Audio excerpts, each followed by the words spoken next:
All right, so in this video, we are going to talk about clustering, right? This is on the unsupervised topic, basically. So in this course, we've spent a lot of time looking at supervised learning, machine learning algorithms, and that's very important. But a lot of cybersecurity professionals will usually tell you that whenever they implement machine learning tools, they do a combination of both supervised and unsupervised. So there might be some tasks where unsupervised learning is more useful. So in this video, we will discuss unsupervised learning, some unsupervised learning techniques. So when I say unsupervised, I basically mean that there's no labels. All right, so that's really the idea. So we won't be doing classification per se, but there's a few techniques that we can still use without labels. All right, so we will look at specifically two techniques. One is singular value decomposition. And singular value decomposition is like principal component analysis. So it's a technique that allows you to take, let's say, a vector space of maybe 1,000 features or 100 features or 30 features, and you're going to compress them into a space of just 1 or 2 or 3 features. All right, so that's really the goal of this. I'm not really going to go into too much theory on this topic. Instead, we're just going to do this in sklearn and kind of get a feel for how this works. So I'm also going to create data like raw data on my own with the code, and then we will analyze it. So after we cover singular value decomposition, we are going to look at clustering, and in particular, we are going to look at the k-means clustering algorithm. All right, so it should be pretty straightforward. We're going to create a data set and hopefully plot our information and see how these algorithms work. All right, so since we're using sklearn, so I'm right here on the desktop right now, and I'm going to create a new script. I'm just going to call it,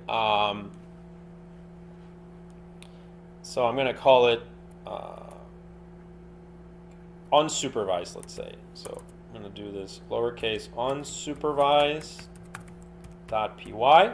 Right, so this is pretty simple, simple script. And then I'm going to import in here the sklearn language, right? So the module sklearn.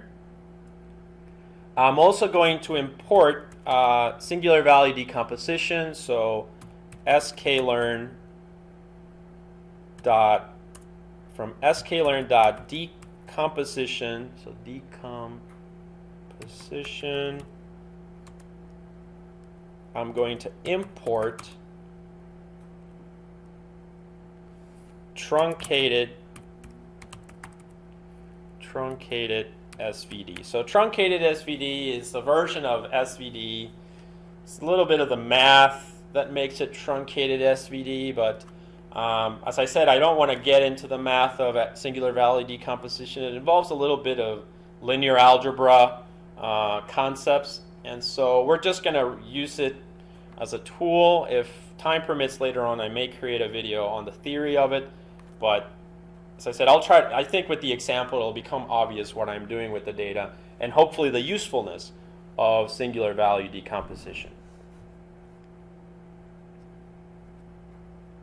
All right, I'm also going to use a tool that we already use in the malware lab, or the fileless malware lab, where we used count vectorizer. So I'm going to use that again. So if you remember, count vectorizer allows you to take documents with a lot of words or files with a lot of codes, and we can find the frequency of the words. So we can take a bag of words approach to solve our data set. All right, so I'm going to, from sklearn dot feature extraction, I'm going to, and feature extraction text, so dot text, I'm going to import count vectorizer. All right, count vectorizer. And I'm also going to import the k-means algorithm. So I'm going to say from sklearn.cluster, I'm going to import k-means. So the k-means algorithm. All right, so these are all the libraries that I'm going to import here. All right, if you're following along, this code should be on the GitHub repository as well, so if you want to get it from there. Oh, I'm also going to use pandas here, so I'm going to do import pandas as PD. All right, and import numpy as NP. All right, so that's the libraries. Let me save this so I don't lose it. And also, I'm going to run these, make sure I have the libraries available. All right, so the libraries are there. All right, so now I'm going to go ahead and create some data. So in this case, I'm just going to take a very simple example for singular value decomposition. I'm going to do some sentences. Oops. So I'm just going to say cybersecurity. Oops.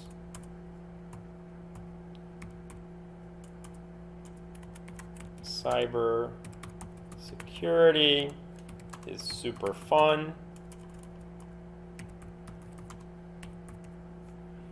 Super fun, and then I'm going to add a comma here. Oops. And then I'm going to say TensorFlow is super, comma, super cool. And then, you know, statistics is cool too. And I'm intentionally adding words in here that, you know, because I want some words to occur in multiple sentences. Okay, so statistics is cool too. And then we're going to say machine learning is fun.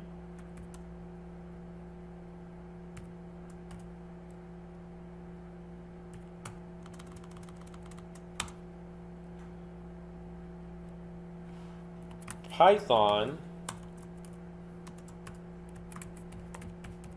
is great for machine learning. Python is great for machine learning.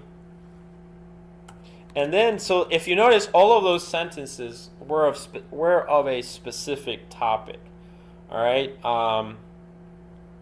and we can actually give this a theme of like more cybersecurity. So I can say cybersecurity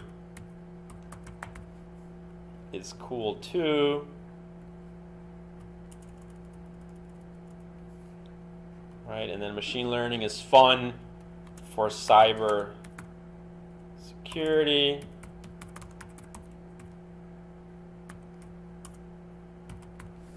Okay, and finally, Python is great for machine learning. And all of those sentences either relate, you know, we as people would say that these relate to either,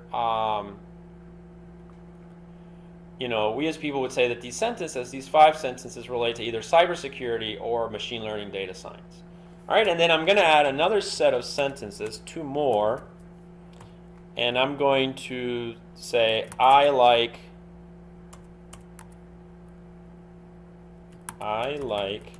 let's say a sport, so karate. I like karate. All right. And then finally, one last sentence, we'll say soccer say soccer is great to watch.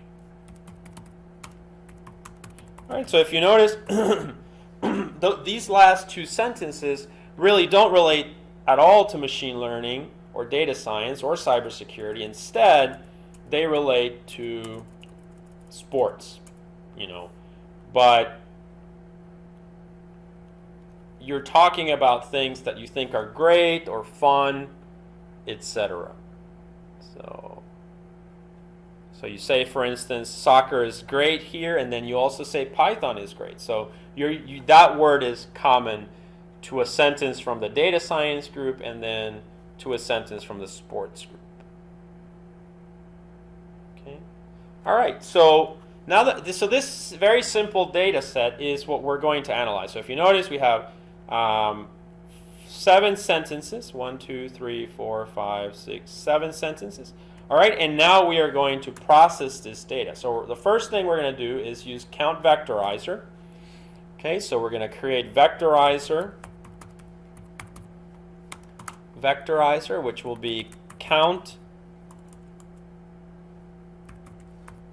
vectorizer. And again, if you don't remember what count vectorizer does, I suggest you go back to the video on malware analysis, that whole lab video, and go to the very first video that explains pretty much, the idea of bag of words approach. But in essence, what we're doing is we're going to represent these sentences, cybersecurity is super fun, as feature vectors. Feature vectors that include all the words in this vocabulary, basically, right? So all of these words are a feature in that feature vector, and for each sentence, we're just going to indicate the frequency count. So that is, how many times does each one of these words appear in the sentence, right? So we're going to keep track of that. All right, and we'll see that when we do the example. So now that I've done count vector, so count vectorizer is the object, so I'm going to do count vectorizer. So count vectorizer. I'm going to define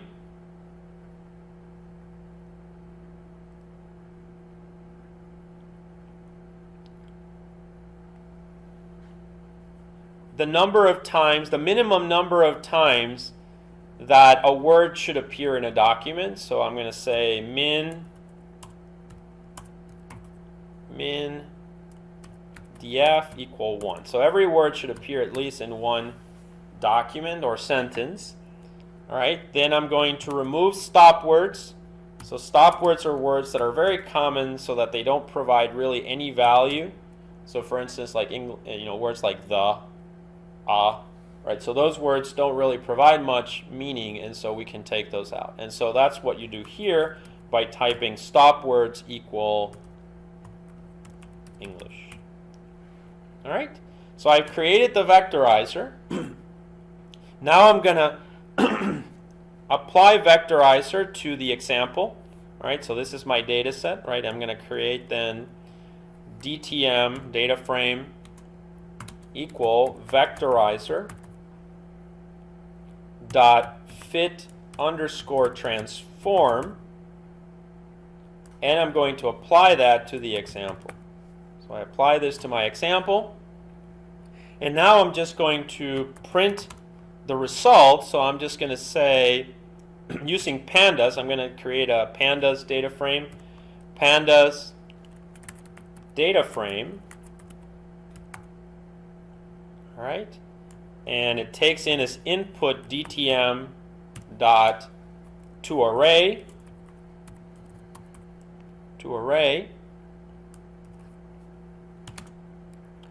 and we're going to specify that the index should be the sentences, so example, comma, and then the columns will be the features that I just created, from the bag of words approach. So it should be columns equal vectorizer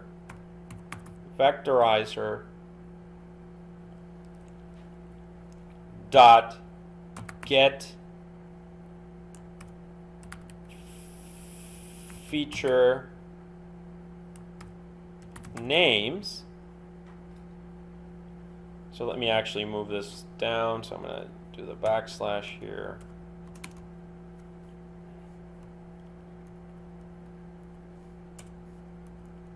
All right, so I'm going to do get feature names, open parentheses, close parentheses, and then from this I'm just going to get like 10.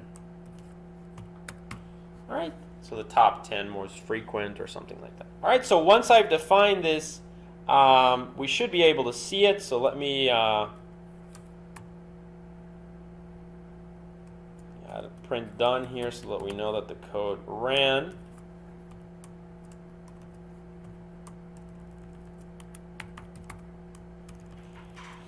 All right, so I'm going to do Control X, Y, and now I'm going to run the code.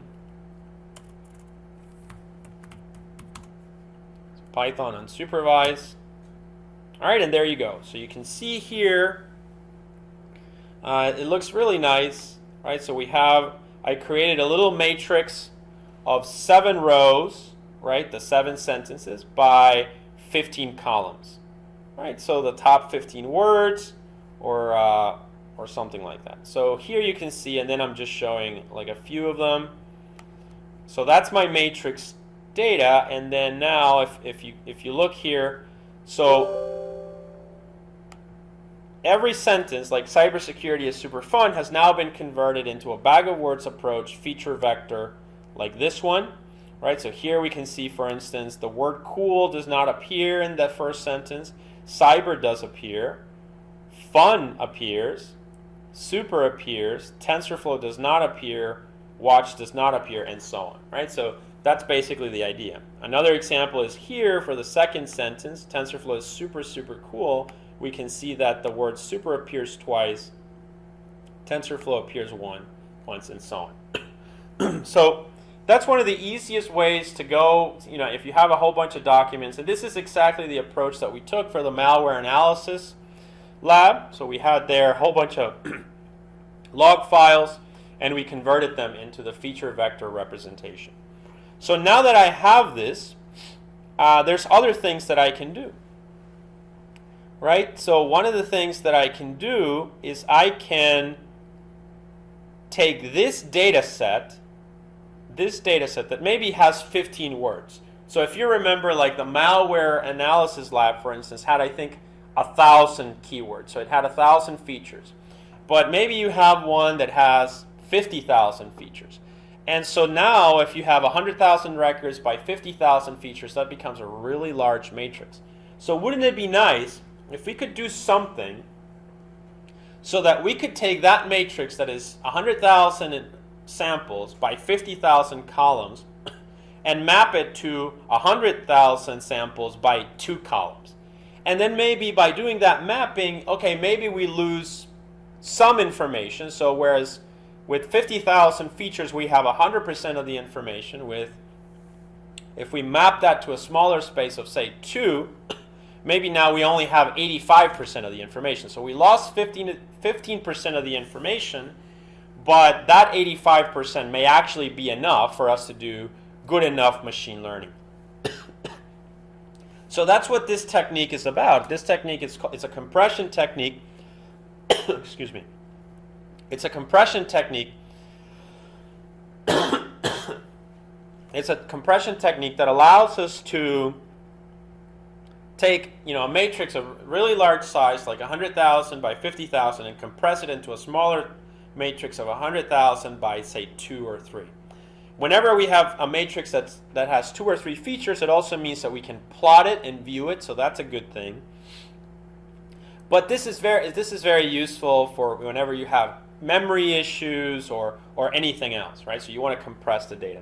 So let's go ahead and do that. So for that, I'm going to create an object. So I'm going to say, I need to go back to the code.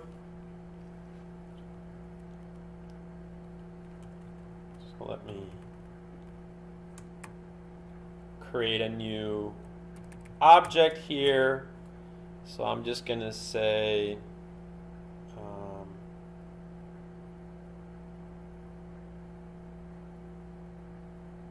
compressed compressed DTM, right? So that's to be consistent. And to get that value, I'm just going to apply truncated SVD. So I'm going to say truncated SVD, right, which is our library that we imported above. And I'm going to say that I want an object of just 2 features. So I'm going to basically map my 15 or so features that I have in this example, the words, into just 2. So it's really what happens there is very much like linear regression. It's a linear combination. So you take all the features, the 1,000 times a specific weight, you do a linear sum, and then the result of that becomes the new feature, the new components, if you will, the like principal components. So in this case, so now we create the object, and now we're going to apply it. So I'm just going to say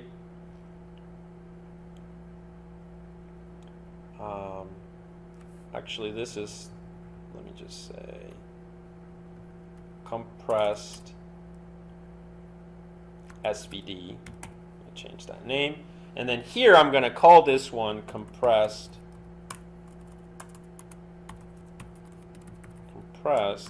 DTM. So this is the actual object.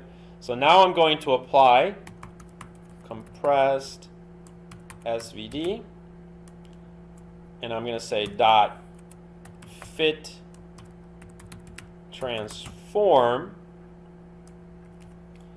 and I'm going to apply this function to my original DTM. So this data set over here, right, what we just saw, so I'm going to apply it to that. Okay. All right, and once I apply it, then now I should have a smaller data set. So let's do that.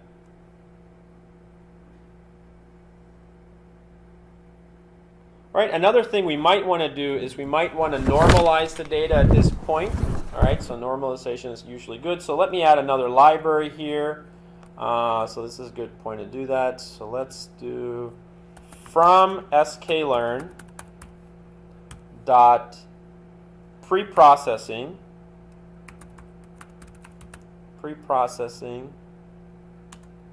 import normalizer. All right, so I'm going to apply this normalizer to the data set. So that should just be one additional line of code. And I'm just going to say compressed underscore DTM will be normalizer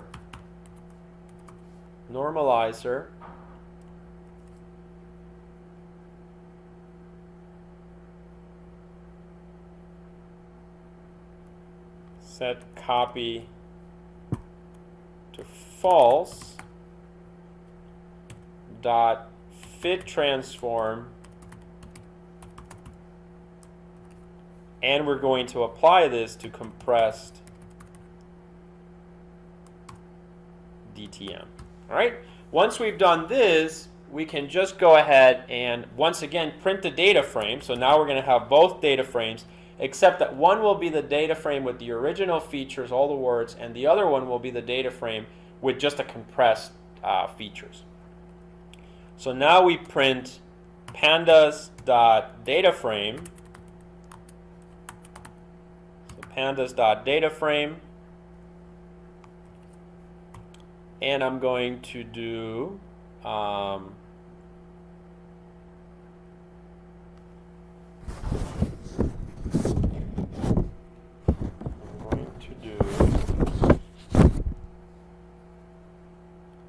compressed SVD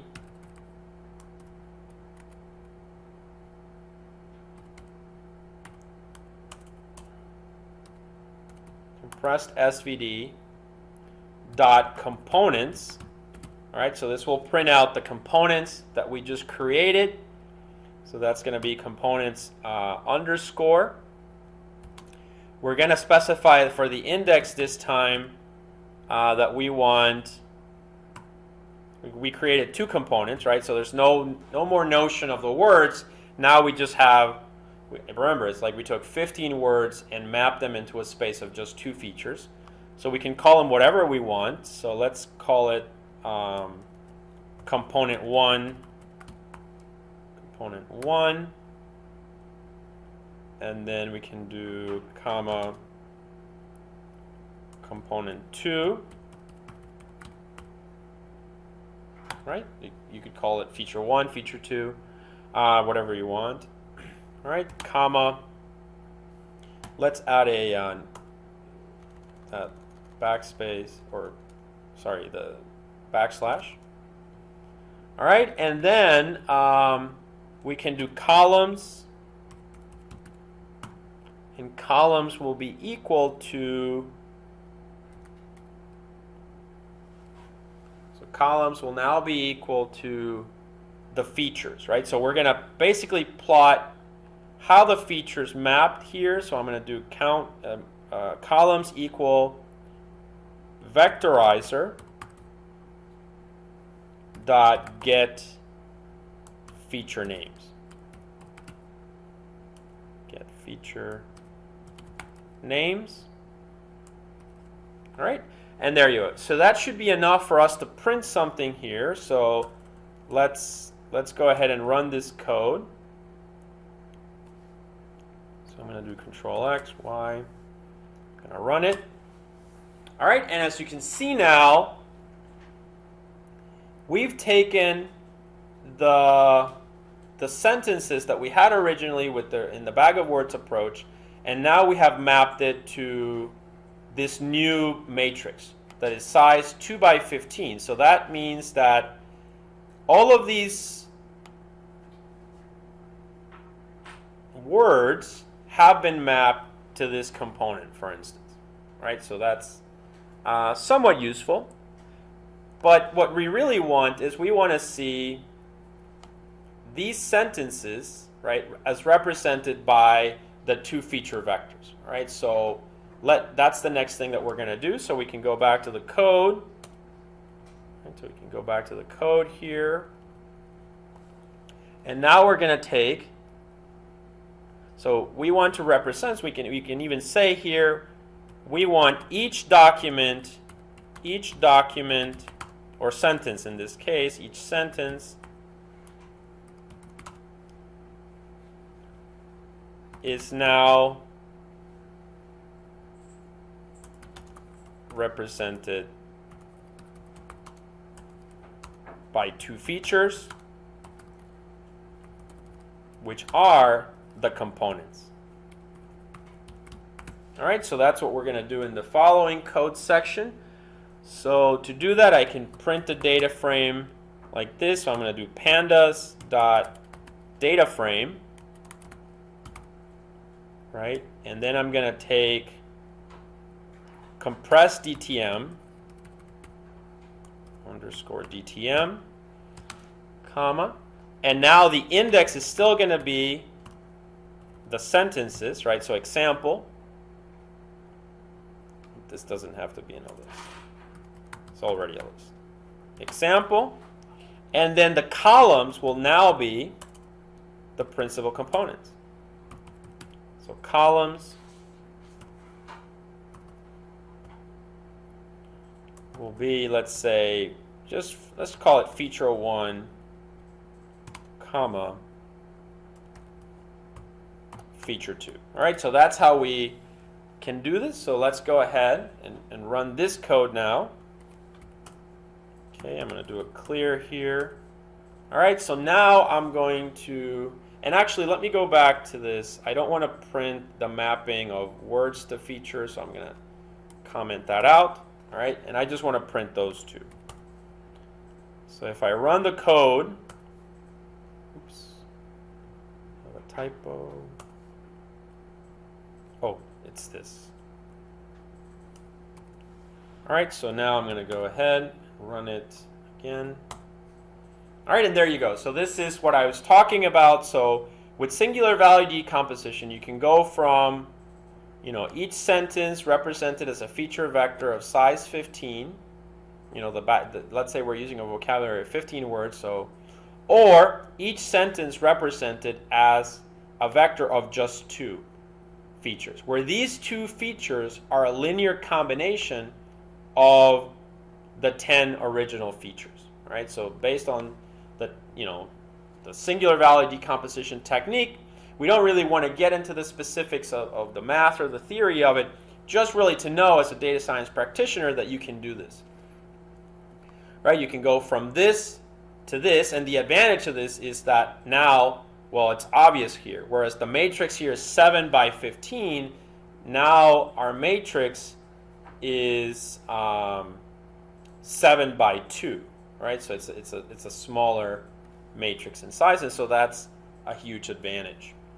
So this is good, if, as I said before, let's say you had, 1 million records or 100,000 records by 10,000 columns, right? So imagine if you can compress that to 100,000 records by 3 columns.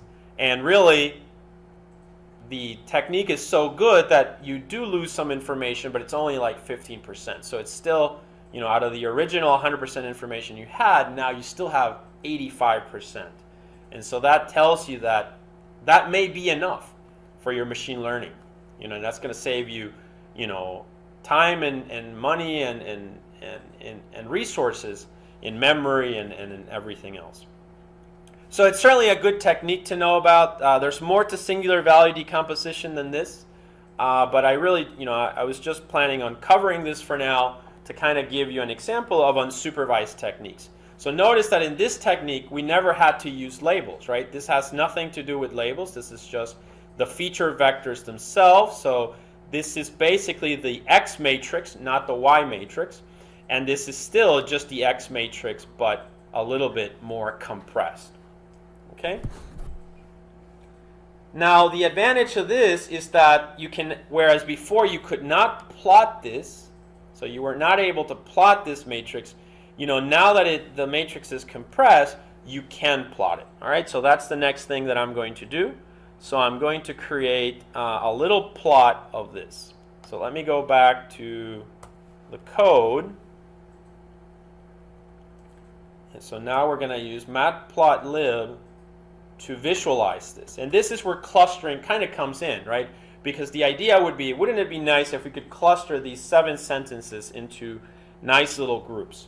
All right, so let's go ahead and try to do that. So we're going to now, plot the matrix. Let's say, oops.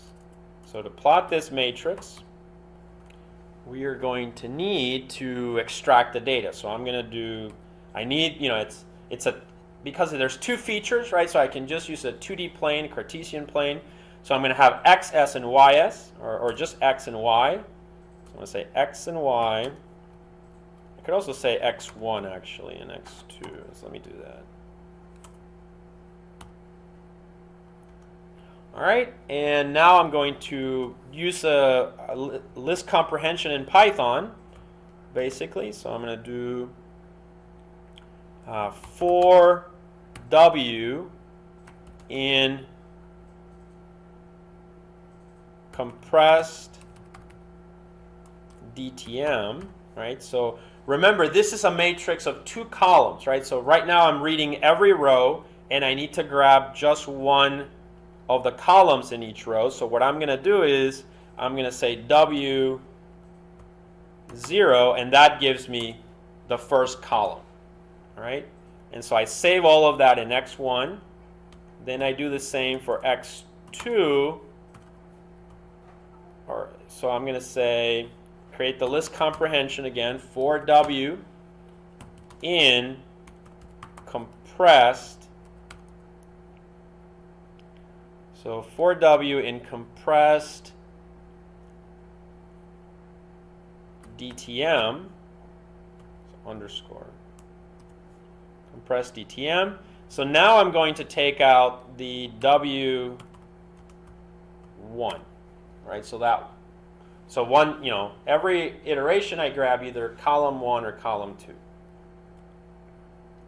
Once I have that, I could, then I can just plot it basically. So I'm going to do import matplot matplotlib.pyplot as plt. All right. Then I'm going to create a figure using the plot figure module or function. So I'm going to say plot figure. And then I'm going to create a scatter plot. So I'm going to do plot scatter of x1 comma x2. All right, and then finally, just some labels. So I'm going to do plot x label will be basically f1, and then plot dot y label will be f2. All right, and once I have that, I can just go ahead, maybe give it a title. So I'm just going to say plot dot title, and I'm going to call it compressed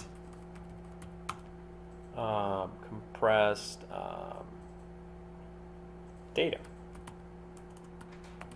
All right, so compressed data. And finally, we should be ready to print. So I'm just going to do plot.show, and this should create a graph of this. So I'm going to run the code. Control X, Y.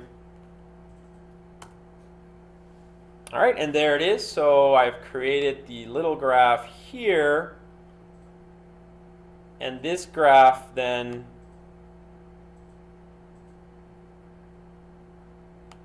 is plotting all my sentences. Or this could be malware, right? So if you imagine, if we go back to the malware lab, right, then we have a way of plotting our malware. Maybe if you can, each one of these points is in a Cartesian plane of f1 and f2, right? And it represents one of those sentences, like, cybersecurity is fun, soccer is nice to watch soccer, etc. So each one of them is a sentence. But if we go back to the malware lab, these could be goodware. This is one goodware, and this is another example of malware, etc.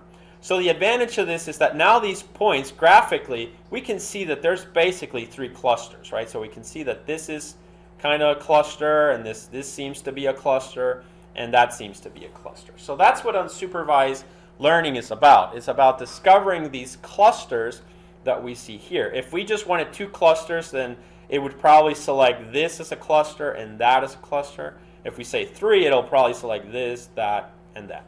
And so really that's how it works, right? That's really what unsupervised learning is about. So now we would need to apply the k-means algorithm to discover some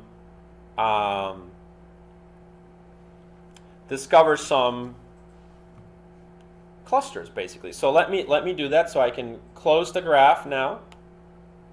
All right, and we're going to go back to the code. All right, so I'm going to scroll down here. So I've plotted the information, and now maybe I want to do something else. So let's see. All right, so I'm going to, I already imported the k-means cluster. All right, so I'm going to create, so this is going to be k-means, and I need to create the k-means object. So k-means. I'm going to say that I want 2 clusters. So, oops. So k-means parentheses. So I want 2 clusters, and then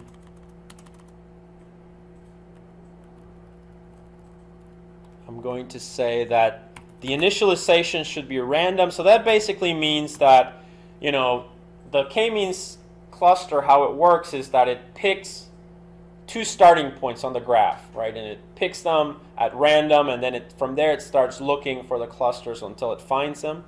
So in this case, I'm just going to say that that initialization should be random, although you could pick specific points as well. All right, so I'm going to say random. All right, I'm going to for the random, you want to provide some value, like try 10 different random numbers when you're doing this cluster. So like 10 iterations basically, and until you figure out, something that seems optimal in the algorithm. Right, so I'm just going to say initialize n init. I'm going to set it to 10. All right, and then I'm going to say that the algorithm should run for a maximum iterations. This is a small data set, so it doesn't need that many iterations. So remember, this is an algorithm that's optimizing. It needs to have a random state to initialize. It needs to have how many times it should try things randomly, and it also needs to have how many times it should run until it sees if it's found an optimal solution. So here I'm going to say max iteration equal 300. So for this data set, that should be enough. All right, and then I'm going to say random state equals 0. All right, so that's going to be the seed for the randomization. All right, let's try that. Let me run the code. Let's just see if all parameters are there. All right, so everything looks good. So now that I have the k-means object, I'm going to apply it. So now I'm going to create a set of. So what this is going to do is it's going to take every sample and it's going to tell you if it belongs to one cluster or the other cluster. All right, so I'm going to do y k-means. So y k-means. All right, this is going to be the output, so I'm going to apply k-means. And actually, I just realized this name looks, so I'm going to say k-means 1, so it's not confused with the library name. All right, so k-means 1 dot fit predict. All right, and I'm going to apply it to my DTM compressed DTM, right? So if I'm going to apply it to the original one here, all right, and I'm going to try to cluster those points now. So I'm going to do compressed DTM, okay? Since that word is really, so that produces y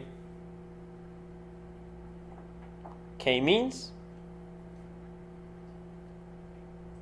All right, so now I'm going to go ahead and start plotting this. So I have to do a little bit of plotting magic here to print out this data. So I'm going to say, so the algorithm did its job. So if you don't want to plot it, you just want to use the results, what you can do, and so actually let's do that.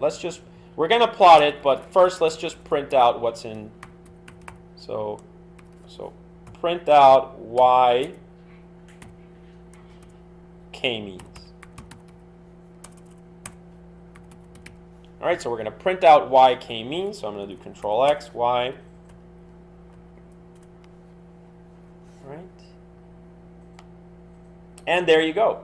Right, so this little vector is actually the result because there's 1, 2, 3, 4, 5, 6, 7 entries here. That corresponds to the 7 sentences that we had initially, right?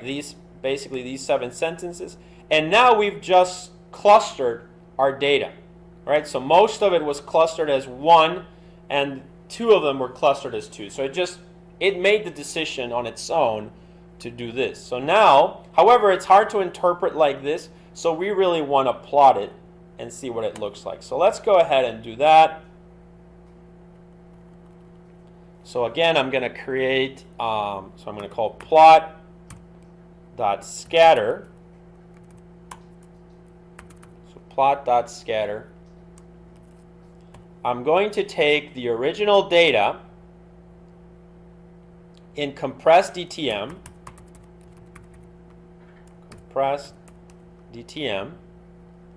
and now I'm going to have to do a slicing again. So I'm going to have to slice some things. So I'm just going to say, so compressed, if you remember, compressed data is all the sentences as vectors of two features, right? So I'm going to say I need the x and the y for these, so it might actually be better. So to make this a little bit more obvious, let me do this. So I'm just going to do this a little bit differently. So I'm going to say x1, y1, right? So that's what we want to print. But we're going to do a little bit of slicing magic here. So I'm going to take compressed DTM. And now I'm going to say, okay, I'm going to use yk-means. Yk-means. If the value in yk-means is 0, all right, so I think the best way to understand this, since we're doing slicing here, is actually to create, I was going to do it like in a more shorthand version, but I think it's difficult to interpret it, so I'm going to take a more longer, I'm going to provide a little bit more code, but it's a little bit clearer what I'm doing. So what I need is really, I need the indices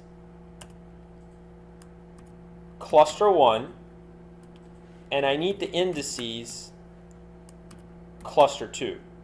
Right? So I need to extract those indices first so that I can slice. Remember that when you have slicing, what you do is, let's say you have x and you have something like this, so then you do something like from 2 to 6, comma, and then like 4 or something like that, right? So that's really what we're doing here. So I need the indices that I'm going to select. So remember that compressed DTM has 7 sentences where each one, or 7 entries for each sentence, where each one of those entries has 2 features, 2 values. So I need to get the values from compressed DTM for both 0 and 1. For feature 0 and feature 1. So I definitely need to get that. Oops, what happened? All right. But then I need to know which indices. So once I'm going to do 2 scatter plots, one of one color and one of another color. So this will be the cluster of only the values for, let's say, cluster 1. So I need those indices. So to get those indices, I'm going to say I need to grab yk-means, or yk-means, which is this one over here, right? So yk-means, I need to grab this one, and I need to slice out the indices for class, or actually the name of the clusters, let me change that to 0 and 1. 0 and 1. So I need the ones for 0. So I'm going to do k-means equal 0, right? So that, with this approach, I will be able to take all the indices that match 0. Then over here, I'm going to do, again, y-means equal 1, right? So this is going to be, yk-means. So that's going to be all the indices that match. I'm going to get all the indices of values that are 1 in y-means. So now that I have those indices, then I can plug them in here. So I'm just going to say indices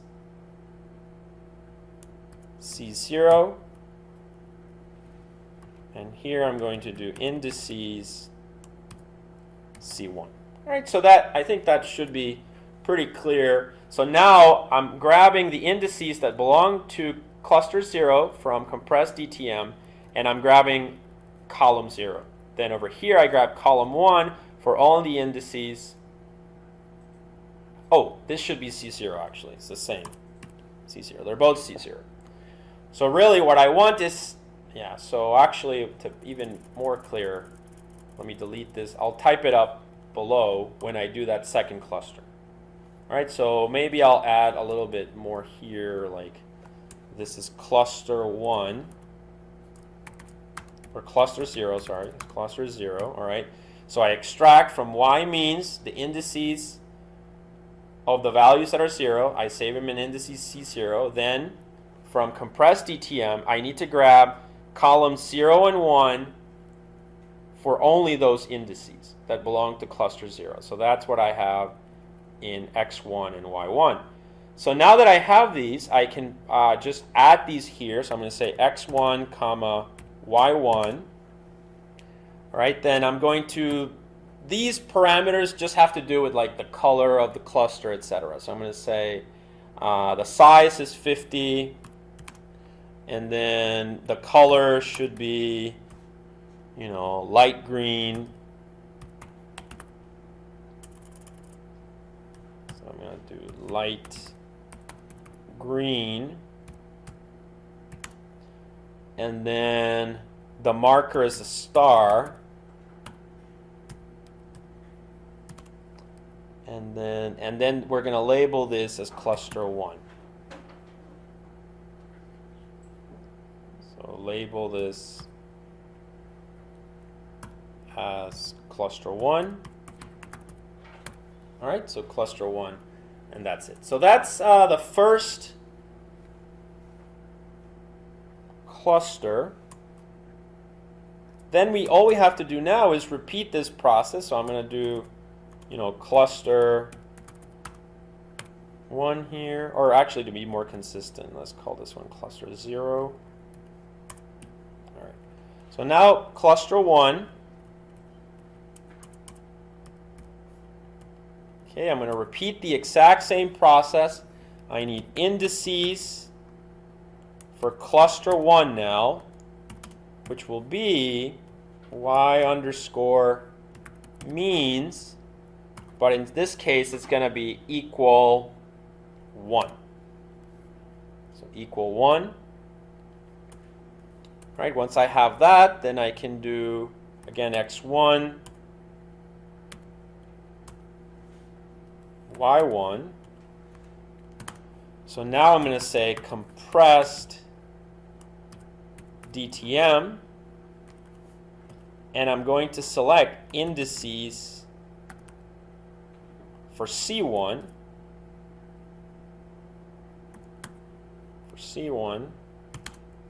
And I still need columns 0 and 1, so this is 0. This is going to be compressed DTM indices C1. So this is the values in the cluster 2, and this is column 1. All right, and once I have this, pretty much the same with the plot. I'm going to say plot dot scatter x1 comma y1, and now the symbol is going to be, the size is the same, about 50. Now it's orange instead of, you know, a different color, so orange. The marker, a circle. Marker, it's like an O. Okay, and then I'm going to label this as cluster 1. All right, so that should be it. So now let's go ahead and try to plot this. So I'm going to do plot dot legend plot.legend, plot.grid, and finally plot.show. All right, so hopefully this will show us how the k-means clustering algorithm takes the data and now finds these two clusters. So I'm going to do Control X. All right, I'm going to run the code. This is the original data. Notice how it looks here.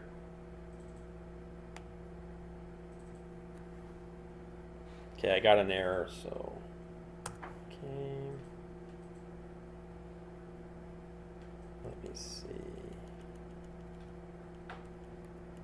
Let me try this.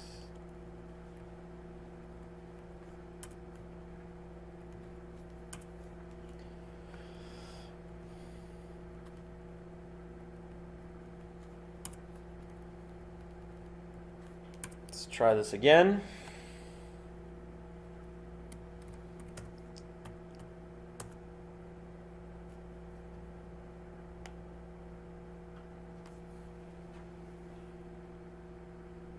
Oh, I have another typo.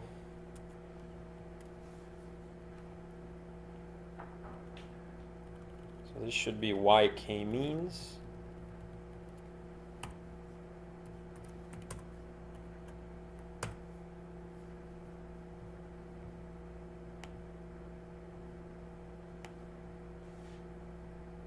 All right, and there it is. So this is the, so it's working this time. So let me run it one more time. So I'm gonna do Python. So I'm just gonna bring both graphs into the picture. So there's one, and you can see it here, right? So this is the, you know, the points, the three, and 1 here. So if I now, let me save it on the desktop.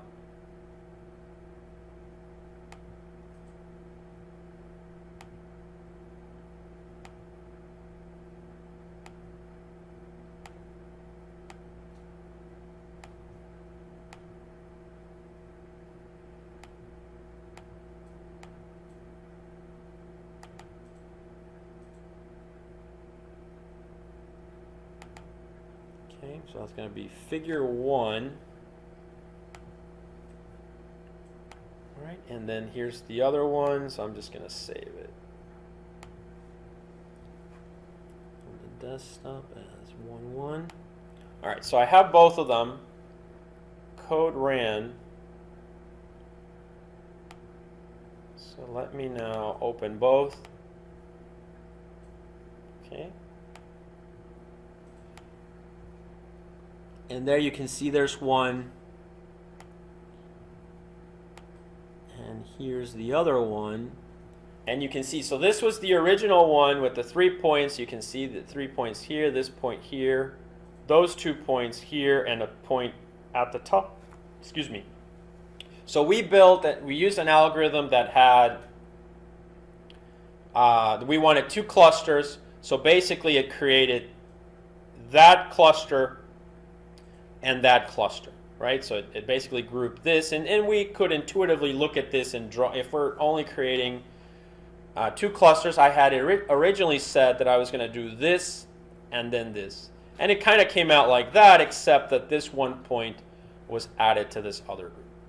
All right, so that's basically it. That's our k-means algorithm. So we went from the original data like this to data that looks like this. We discovered 2 clusters, one in orange and one in green.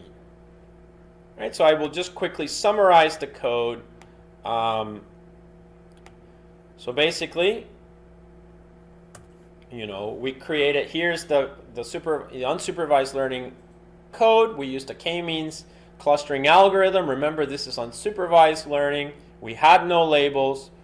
We had libraries. This was our data, 7 sentences. We used a bag of words approach that we had discussed previously. We used singular value decomposition to kind of just compress the data. So if we had 15 features, we compressed it to just 2 features. So, you know, the vector that way we could plot the vectors basically. Now keep in mind, I should say that you can apply k-means to feature vectors of more than 2 features, right? So you can have feature vectors of 15, 20, etc., and you can still apply k-means. You will not be able to plot it, obviously, because we can't plot things of more than 3 dimensions, right? So 4 dimensions, 5 dimensions. But the k-means algorithm still works. And so if you remember, we were still able to get the results when we printed this, right? So when we printed this one line. So for bigger vector spaces, you will only be able to get, for your answer when you apply k-means, you will only be able to get this, and you won't be able to plot. But for our purposes, because we were using a small data set, and for illustration, we've used 2 dimensions. So anyway, so as I was saying, the vectorizer provides the bag of words approach, then singular value decomposition compresses the data from, let's say, 15 features to 2 features. We printed the data here, and then we plotted the data without applying k-means clustering. Then we called in the sklearn k-means clustering algorithm. We decided that we wanted 2 clusters. We fitted the data. It gave us k-means, which is the answer basically. And then finally we decided to do a little bit of plotting just to kind of visualize the results, right? And that's what we did. So that's, and you can see that then here in our 2 graphs, as I said, right? We have our 2 graphs, the original graph, and then the cluster, the graph with the 2 clusters. All right, so that concludes our unsupervised learning discussion and video using sklearn.